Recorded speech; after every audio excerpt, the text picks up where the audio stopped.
Hey everyone, this is Camber with the YoPro doing our very first YoPro video chat.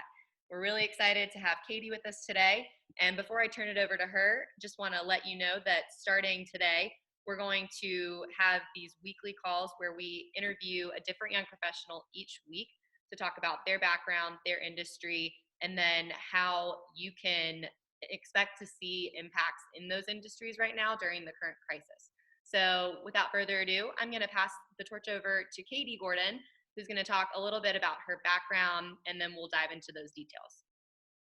Hi, so I am Katie. I own Katie Gordon Health. I have a private coaching business. I'm a certified integrative health coach, and I work with women who have struggled with their relationship with food, with their relationship with their body, themselves, have a history of dieting, that kind of thing. We work through overcoming their past struggles and getting them into a healthy place, physically, mentally, emotionally. So we cover all of the bases, and it's a very integrative, very holistic approach to health, just so that we can set our clients up to living a very balanced, very guilt-free, stressless lifestyle, taking all of the food rules out, trying to suppress the societal expectations, those false standards of beauty that we get really caught up in.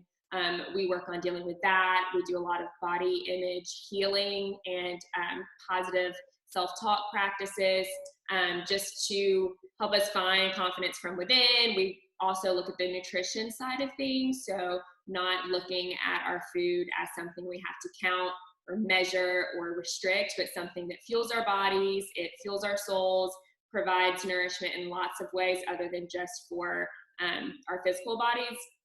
So that's kind of all that we work through. I have a background in public relations and marketing. So I did work in corporate for a little bit, and went back to school while I was doing that, got another certification, and slowly phased out of the marketing corporate world and into this more private sector of entrepreneurship, which I love. It's been great. There's so many wonderful things about being an entrepreneur, and being able to help women firsthand in what I do is also extremely rewarding. Great. That's a great overview. Thank you for sharing all of that in such a concise way. I know that's hard to fit several years worth of work into a short 2 minutes, but appreciate you doing that.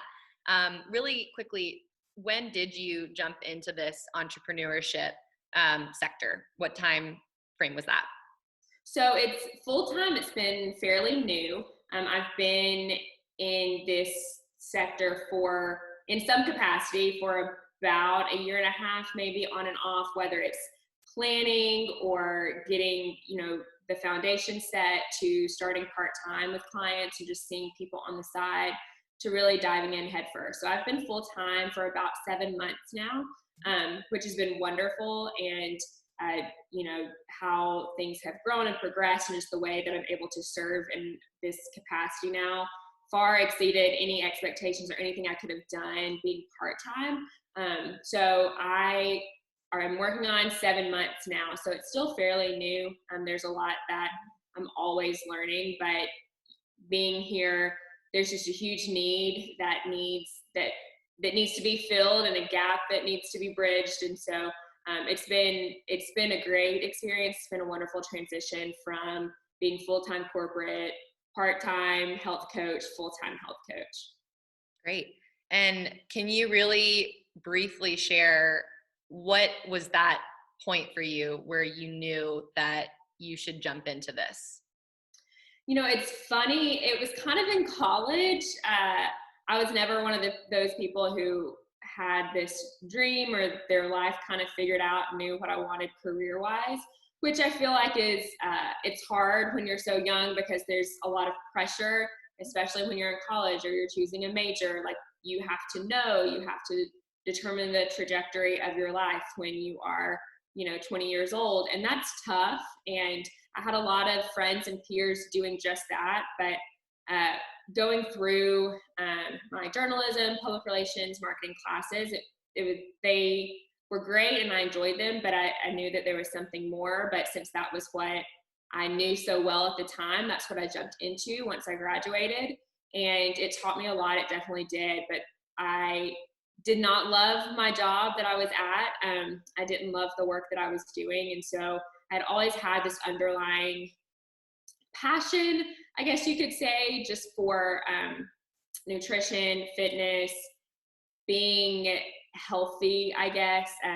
That passion quickly turned into an eating disorder, which kind of led me down this path of intuitive eating and body image healing and finding balance and self-love, more so than you have to be healthy, you have to be fit, da da da. So that's kind of how I got to where I am now. So long story short, while I was working in marketing, I came across a nutrition program that was just what I was looking for, something I wish I had done when I was in college. So I went to school online for a little over a year while I still worked in marketing. And once I graduated from there, I started working on laying those bricks, that foundation, to eventually be able to quit that job and go full time with this. And it was not overnight. It was a long time coming, but I knew once I went back to school and started that program that this is exactly where I needed to be, and things may change in 5 to 10 years, but serving in this capacity is definitely something that I'm supposed to be doing.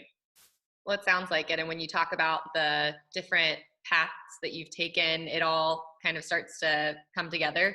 So thank you for being vulnerable and sharing that with us.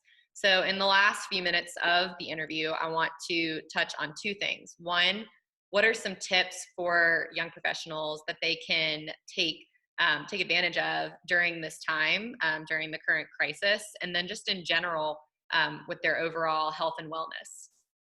So right now, during the current crisis, quarantine, I know a lot of people are working from home. A lot of people are trying to stay well. And it's really important to do so and to take care of our bodies. There's no immunity or quick fix to COVID-19. There's no way you can 100% prevent yourself from getting it. But the biggest thing is just taking care of yourself and taking care of others. And what I mean by that, taking care of yourself, getting proper sleep, an adequate amount of water every day, fueling your body with good, wholesome foods, keeping yourself well, keeping your immune system strong by doing those things. Pumping emergency every day isn't going to cut it. You have to kind of think of your whole body and nurture yourself physically, get some exercise, get outside, and also mentally, like take brain breaks throughout the day when you're working from home. Try something new, learn something new. You've won your time back. You're not commuting from place to place. You're not taking the kids everywhere, or all of the things that you used to be caught up in. They're kind of on pause right now. So you do have a little bit of time that you've won back. So be productive with it, be proactive with it, take care of yourself. Maybe turn off Netflix for a day, and keep your mind, your body just sharp, and keep your immune system strong. And then just in general, outside of this whole crisis, you should be doing the same thing. Young professionals are notorious for overworking themselves and not having really any limitations with sleep and work-life balance. We're go-getters who want to do things and be productive, and that's how we thrive. We love the busyness. And so a lot of times we tend to neglect ourselves without really even knowing it. Stress can manifest in so many different ways in our bodies, a lot of times without us really being aware, unless we know exactly what's going on.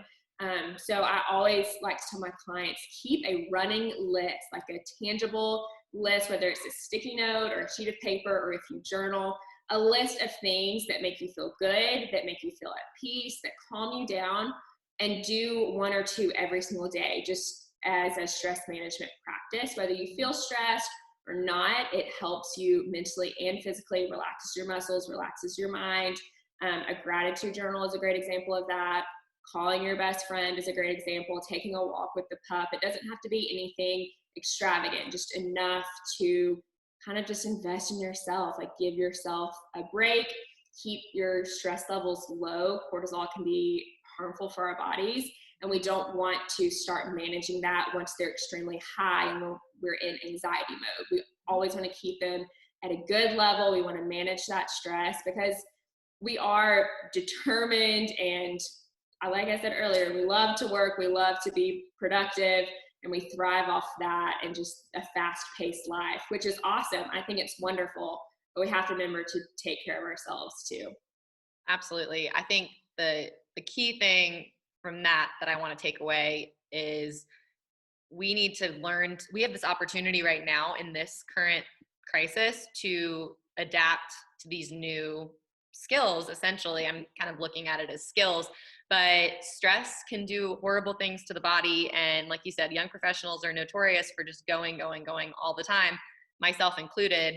And I really want to take advantage of this time now to adapt these new traits so that I can learn to manage my stress better. And I think a lot of young professionals can relate to that. So I want to thank you for your time today, Katie. I know it was really brief, but this is a great takeaway. Afterwards in our notes, I'll be able to pull some key takeaways out for others to look at while they're listening to this video or listening to the audio. So really appreciate you joining in on the first ever YoProKnow chat. So thanks so much, Katie. Thanks for having me. This was fun. I'm excited about it.